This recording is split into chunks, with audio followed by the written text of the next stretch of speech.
இந்த டாக்குமெண்ட் இத்தனை காலமாக வெளியே விடாத டாக்குமெண்ட் ஐயா. இது இப்பதான் வெளியே விட்டிருக்கிறோம். 1974 எப்படி நம்முடைய கச்சத்தீவை இங்க இருக்கக்கூடிய திராவிட முன்னேற்ற கழகத்தினுடைய அரசும் இங்க இருக்கக்கூடிய காங்கிரஸ் மேலே இருந்த காங்கிரஸ் அரசும் இணைந்து கச்சத்தீவை சும்மா கொடுத்தாங்க ஐயா. ஐயா ஒரு கடையில போய் பஜ்ஜி வாங்கினா கூட 5 ரூபாய் பணம் கொடுத்து பஜ்ஜி வாங்கும். ஒரு அண்ணங்கிட்ட போய் டீ குடிச்சா கூட 12 ரூபாய் கொடுத்து டீ குடிப்போங்க ஐயா. கச்சத்தீவை இலவசமாக பொங்கலுக்கு டிஸ்கவுண்ட் கொடுக்கிற மாதிரி, தீபாவளிக்கு டிஸ்கவுண்ட் கொடுக்கிற மாதிரி இங்கே அப்போது இருந்த முதலமைச்சர் கருணாநிதி அவர்களும் இந்தியாவுடைய பிரதமராக இருந்த இந்திரா காந்தி அம்மையாரும் கொடுத்தாங்க. இந்த டாக்குமெண்ட்ல இருக்குதுங்க ஐயா. அது எப்படி கொடுத்தாங்க நீங்க படிச்சீங்கன்னா உங்களுடைய ரத்தம் கொதிக்கும், உங்களுடைய ரத்தம் கொதிக்கும். இலங்கைக்கு கச்சத்தீவை தாரை வார்க்கிறாங்க. 1 மாசத்துக்கு முன்னாடியே கலைஞர் கருணாநிதியை வந்து சொல்றாங்க. அவரு சொல்றாரு, நீங்க கொடுக்கிற மாதிரி கொடுங்க, நான் நடிக்கிற மாதிரி நடிக்கிறேன் அப்படின்னு. திமுகவுக்கு நடிப்பு ஒண்ணு புதுசு இல்லைங்க ஐயா.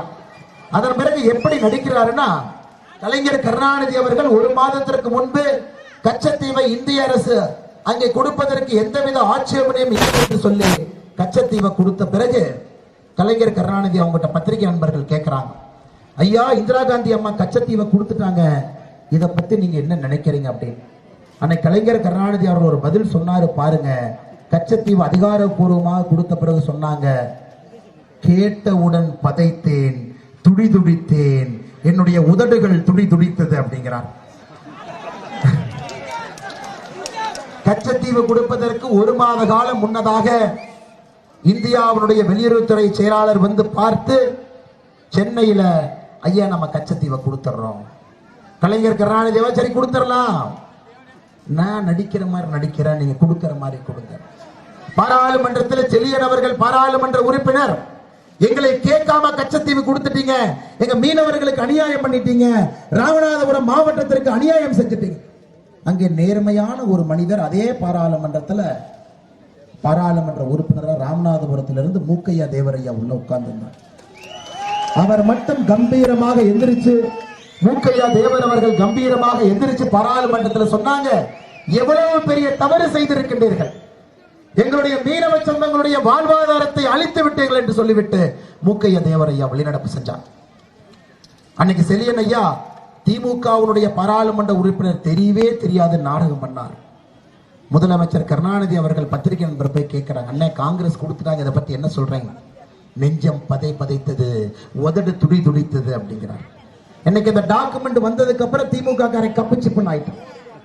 ஏன்னா அவர்களுக்கு தெரியும், இங்க இருக்கக்கூடிய மீனவ சொந்தங்கள் நீங்கள் புரிந்து கொள்ள வேண்டும், மீனவ இனத்திற்கே துரோகம் செய்திருக்கின்றார்கள் என்றால் அது கலைஞர் கருணாநிதியும் திராவிட முன்னேற்ற கழகம் என்பதை நீங்கள் புரிந்து கொள்ள வேண்டும். இன்னைக்கு நாங்க ஒரு படி முன்னாடி போய் சொல்றோம் ஐயா. அண்ணன் ஓபிஎஸ் அவர்கள் நம்முடைய முன்னாள் முதலமைச்சர் அவங்களோட வச்சுக்கிட்டு நாங்க சொல்றோம், கச்சத்தீவை உறுதியாக மீட்டெடுப்போம். அதுல எந்த மாற்று கருத்து யாருக்கு வேண்டாம்.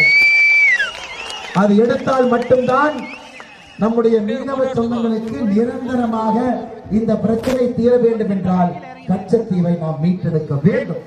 இல்லாட்டி மீனவ சொந்தங்கள் கைதாயிட்டே இருப்பார். கச்சத்தீவை நம்மால் தான் மீட்டெடுக்க முடியும். ஐயா கொடுத்தவன் போய் திரும்ப வாங்க மாட்டான்.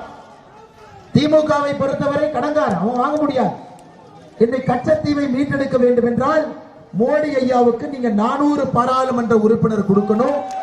அந்த 400 முதன்மை பாராளுமன்ற உறுப்பினராக முன்னாள் முதலமைச்சர் ஐயா ஓபிஎஸ் அவர்கள் இருக்கணும். பாராளுமன்றத்தில் அவருடைய குரல் இருக்கணும். ராமநாதபுரத்துக்கு நடந்த அநியாயத்தை எல்லாம் தட்டி கேட்டு இவர் அதை சரி பண்ணணுங்க. 50 ஆண்டு காலமாக நடந்திருக்கக்கூடிய அநியாயம் இன்னைக்கு நாளைக்கு இல்லைங்க. 1950-60 முதுகுளத்தூர் கலவரம் காங்கிரஸ், 1980 ராமநாதபுரம் கலவரம் திமுக. நல்லா யோசிச்சு பாருங்க. இன்னைக்கு அண்ணன் ஓபிஎஸ் அவர்கள் மட்டும்தான் ராமநாதபுரத்தினுடைய மக்களை இணைக்க முடியும்.